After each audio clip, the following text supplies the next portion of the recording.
He is Adam Gibby of First and 16. And this conversation is between you, a BYU guy, and me, someone who has dissented Utah on multiple occasions because of things they've said about the Big 12. And I don't feel like I have to apologize for being that way toward Utah, but I do want to apologize to Utah fans for what is coming.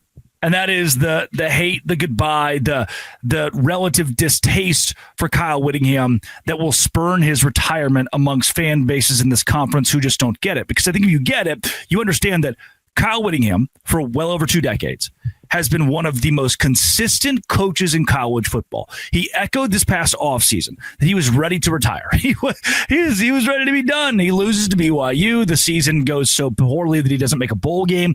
This year, Utah is a 10-win team. They're going to beat Kansas this weekend, be 10-2. And Kyle Whittingham will go out on double-digit wins, right there clawing at the door of the college football playoff with one of the best defenses in the country, rebuilt the offense when it seems so porous. This is one of the coaches in college football that deserves the respect that he gets. And when Morgan Scalley takes it over next year, which you could see during the press conference from Whittingham this weekend, it seems like that is where we're headed. His retirement should be something the Big 12 celebrates in a good way. Yeah, I totally agree. And you mentioned it on the top. I'm a BYU guy. Obviously, I have a Big 12 podcast, and I support and love this conference. However, most of my life, I've grown up with no reason to support Utah at all. I mean, when I was 10 years old, that was about when the split happened between Utah to the Pac-12 and BYU going independent. When they were in different conferences, or, one's in a conference, one's not, there's no reason for me to want Utah to win. And during that, Whittingham was having that 9-game win streak against BYU. Despite all of that, I have always had so much respect for Kyle Whittingham and what he has done for Utah. I mean, you look at the resume, what he's done. He's the second longest tenured coach in all of college football. This is his 21st season. We just had a conversation about how short a leash can be for coaches. 21 years is unheard of now. He is, I mean, you can talk about 2008, the 13-0 season, beats Alabama in the Sugar Bowl, 9 straight wins against BYU. He played in the Pac-12 championship, won it twice, went to the Rose Bowl. He had 18 winning seasons in 21 years. And he started off 10-1 in bowl games. Like, what he did to Utah was completely transformative. They finished ranked 8 times while he was there.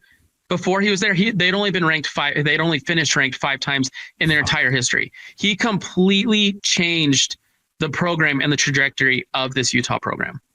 It is rare to see a coach like this in college football, and rare to see a coach like this nowadays, it feels like, go out on his own terms, where Mike Gundy got fired or Gary Patterson got fired from Oklahoma State and TCU, respectively, as the decades-long guys who had won better than anybody else in their program's histories. They were booted out the door. Kyle Whittingham got to go out on his own terms and turns 5-7 into what will be 10-2, and I think they have a playoff caliber defense. They have the playoff acumen, even if they're left out by the committee who does not respect the Big 12.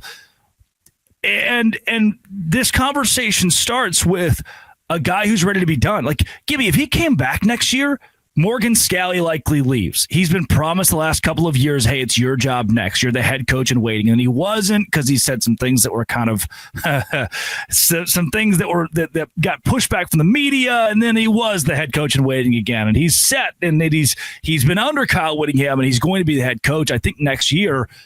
It all points toward this not being a topic where people will say, oh, well, those guys have no idea what they're talking about. Gibby, I really do think he's done after this season. I do too. I think that this past year, I mean, he even said it at Big 12 Media Days. He could not step away because of the bad taste in his mouth that he had after last season. I mean, we look at last season, it was his first losing record in probably a decade. Mm-hmm. He lost the rivalry game to BYU. They didn't play in a bowl game. They hadn't won a bowl game since 2017. So it was just a lot of I think he wanted to go, but he also knew that he didn't want that to be his last little bit of legacy. And so he came back this year. And I think you're absolutely right. I think he has done enough to where he can step away and feel like he has, put a nice bow on his career. Ironically, I will say, though, I thought it was kind of funny how this past week, against Kansas State was probably the least Utah win I've ever watched in my life. 52-48. I mean, where was the defense? I mean, we talk about Utah defense. It wasn't there, but they still found a way to win. And maybe that's why he got emotional at the end, just because he's realizing that, it's coming to an end. He found the way to get that final win at home, in front of the Musts, and that is what I think he wanted to do.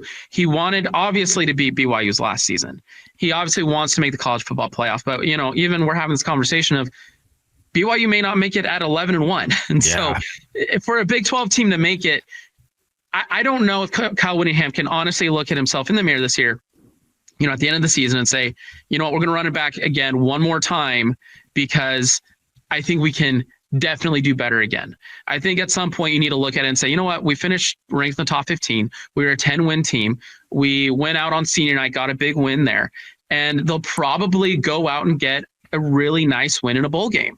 Mm-hmm. And if a couple of dominoes do fall, they are right there to get in our large spot in the college football playoff, which I think at that point you definitely say, great career. It's time. It's a good time to move on. Yeah, well, we'll bookend this. Is there any chance that Kyle Whittingham does come back next year in your mind? After watching the press conference, I would be very, very surprised. Yep. I think that the only way, and this would be a crazy scenario, I think the only way we see him come back is, let's say Utah and BYU both made the playoff. They play each other in the playoff, in a second round game or whatever. Yeah. Utah loses. I think at that point, I think Whittingham would be like, I cannot go out with a playoff loss to BYU. Yeah. Outside of that, I think he's going to be happy regardless of what happens. I think the fan base is happy with what has happened. And you have to remember, Morgan Scalley, he's been there with Whittingham this entire time. Whittingham's first year as a head coach, Scalley was a senior, and then he immediately became one of his coaches, first as a GA and then as, special teams, then became defensive coordinator. And so it's not like there's going to be this huge culture shock. It's not like it's going to be this massive change. I think, what Morgan Scalley knows is Kyle Whittingham. That's been his entire coaching career. And so I think it's going to be a pretty seamless and nice transition. No doubt. Gibby, where can folks find more? Because I've been listening to your podcast now for at least the last few weeks, definitely over a month, and blown away by the quality. I said it to you off the air, rising tide lifts all boats. The more Big 12 creators there are, the more exposure for the conference. I think you do a really good job at it. Where can folks find your podcast, find you on socials, and more? So if you just search up First and 16, anywhere you get podcasts, we got Apple, we got Spotify, iHeartRadio, you name it, we're there. Also, if you want to follow us on X, we are fighting a battle right now against a lot of these supposed deserving playoff at-large teams, and that is at First and 16 _pod. Pretty soon, we're going to be having a live stream. We'll be up here on YouTube as well. But it's been an awesome journey, and would appreciate all Big 12 fans, joining us. And like you said, the more content that is out there, whether it's your show, my show, any of these other Big 12 shows, the more influence I feel like we can have on the national narrative, and hopefully we can bring some change to how the college football landscape looks at this conference. Yeah, no doubt. Gibby, a pleasure to have you on the show. Thanks so much for joining. Appreciate it. Thank you so much. Go Big 12. Absolutely. Those listening, this has been It Always Will Be Locked On. Thanks for making it your first listen every single day. Dose Grande.